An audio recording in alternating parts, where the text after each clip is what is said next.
দর্শক, আপনারা দেখছেন আপনাদের নিজেদের চ্যানেল, প্রিয় চ্যানেল বাংলা চ্যানেল আদিক। এই মুহূর্তে আপনাদের সঙ্গে আলোচনায় রয়েছি আমি আফ্রিদি।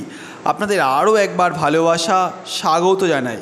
দর্শক, এই মুহূর্তের সবথেকে বড় খবর, আমার দেশের 4 রাজ্যের 5 বিধানসভা কেন্দ্রে অনুষ্ঠিত হতে চলেছে বিধানসভা উপনির্বাচন। তা হলো পশ্চিমবঙ্গের 1টি, গুজরাটের 2টি, কেরলের 1টি, পাঞ্জাবের 1টি। আমার রাজ্য পশ্চিমবঙ্গের নদিয়া জেলার কালীগঞ্জ বিধানসভায় হতে চলেছে বিধানসভা উপনির্বাচন। সেই উপনির্বাচন কবে হবে, মনোনয়নপত্র কবে জমা দেওয়া শুরু হবে, প্রত্যাহারের লাস্ট ডেট কবে, ভোট গণনা কবে হবে, তা বিস্তারিত জানানোর পূর্বে এই কালীগঞ্জ বিধানসভার প্রাক্তন বিধায়ক নাসিরউদ্দিন আহমেদ সম্পর্কে 2-1টি তথ্য দিয়ে দিই। চলুন দর্শক, এই নাসিরউদ্দিন আহমেদ বেশ কয়েক মাস পূর্বে 70 বছর বয়সে হৃদরোগে মারা যান। এই নাসিরউদ্দিন আহমেদ 2006 সালে তৃণমূল কংগ্রেসের টিকিটে প্রথম ভোটে দাঁড়ায় এই কালীগঞ্জ বিধানসভায়।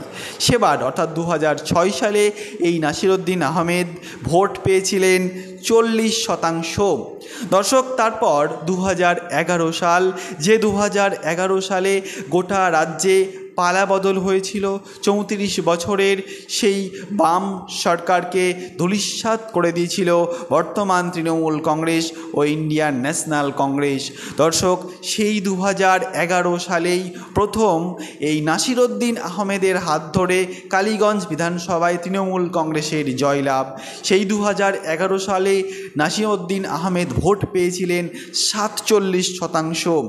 দর্শক, তারপর 2016 সাল, সেই 2016 সালে আমরা দেখেছিলাম বাম কংগ্রেস জোট করে ভোট করেছিল।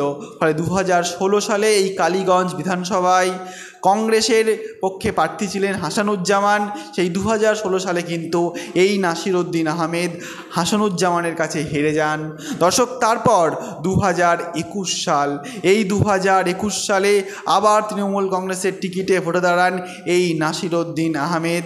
সেবার অর্থাৎ 2021 সালে এই নাসিরউদ্দিন আহমেদ ভোট পেয়েছিলেন কালীগঞ্জে 53%। দর্শক, আমরা দেখে নিলাম এই কালীগঞ্জ বিধানসভার প্রাক্তন বিধায়ক নাসিরউদ্দিন আহমেদ সম্পর্কে গুটি কয়েক তথ্য। চলুন আমরা এবার মূল আলোচনায় ফিরে যাই। দর্শক, এই কালীগঞ্জ বিধানসভায় 26 মে অর্থাৎ আজকে ভোটের গ্যাজেট প্রকাশ হয়েছে। আজ থেকে 2রা জুন পর্যন্ত সেই মনোনয়ন জমা করা যাবে। দর্শক, তারপর 5 জুন পর্যন্ত সেই মনোনয়ন প্রত্যাহার করা যাবে।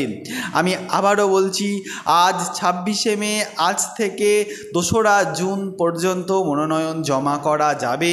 দর্শক, তারপর 5 জুন পর্যন্ত সেই মনোনয়ন প্রত্যাহার করা যাবে।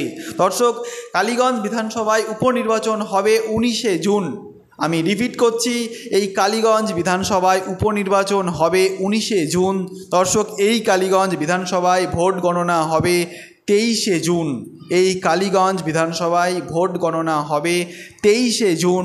দর্শক, ভালো থাকবেন, সুস্থ থাকবেন, সাবধানে থাকবেন, সর্বক্ষণ চেষ্টা করবেন নিজের কাজ নিয়ে ব্যস্ত থাকা, পরিবারকে সময় দেওয়া, আর চেষ্টা করবেন আমাদের চ্যানেলের সঙ্গেও থাকা সর্বক্ষণ। দর্শক, ভালো থাকবেন, দেখা হবে নেক্সট ভিডিওতে।